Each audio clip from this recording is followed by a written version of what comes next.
Hey, I'm JJ. This channel is about helping intermediate drummers become advanced.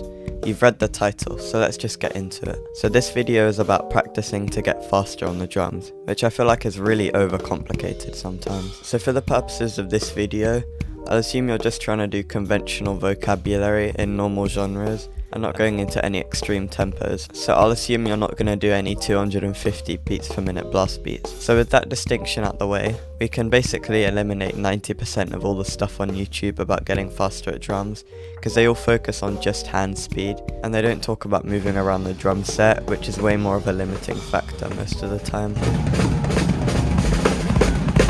For example, I can do single strokes at upwards of 210 beats per minute on the snare drum, but if I do the same going down the toms, I can't do anywhere near that. So unlike most methods on YouTube, I'll actually take this into account. So the first step in my method is knowing what sort of patterns you want to practice. So you want to look out for patterns that you do commonly in your playing, and you can find those by just recording yourself to a basic play along like I'm doing here.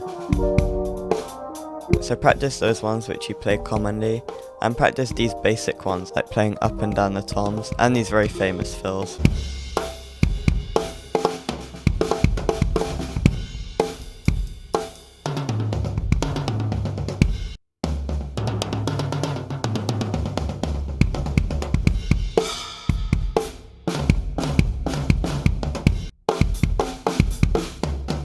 You should also practice a few rudiments like Swiss triplets, 6-stroke rolls and paradiddles, but moving them around the drums. Something related to that I should also point out is that for the patterns that you play both around the drums and just on the snare drums, you should practice the versions where you play them around the toms, because if you can play them well around the toms, you'll definitely be able to play them well on the snare. And that's because moving your arms around to reach the different drums mainly comes from the shoulder, but actually getting your stick to touch the head comes from the wrist.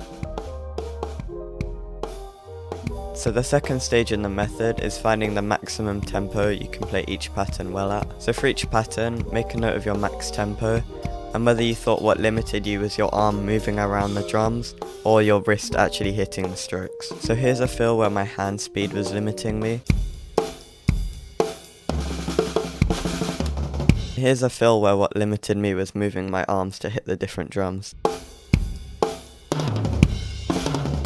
So if you're struggling to tell which of the factors is limiting you, I recommend looking out for these signs. You can tell if hand speed is limiting you if there's tension in your wrists or your fingers, or if the rhythms aren't very consistent, which you can tell if you look back at a recording of it. So you can tell movement of your arms around the drums is your limiting factor, which is more common, if you've got tension in your shoulders or upper arms, or if your dynamics and striking zones aren't consistent, and especially if you're hitting rims. You'll want to know this for each pattern, because you'll want to practice it differently depending on what's limiting you. So if hand speed is limiting you, I recommend just practicing the hand pattern, but on a low rebound surface, like the floor tom. And that's to encourage wrist strokes, which are a lot better for movement around the kit, which I'll make a whole nother video about, I think. And if arm movement's limiting you, just practice the pattern normally. And for all the patterns, start at about 80% of your max tempo, and then add tiny increments of BPM every session, like 1 or 2. So that was part 1. Like the video if you enjoyed,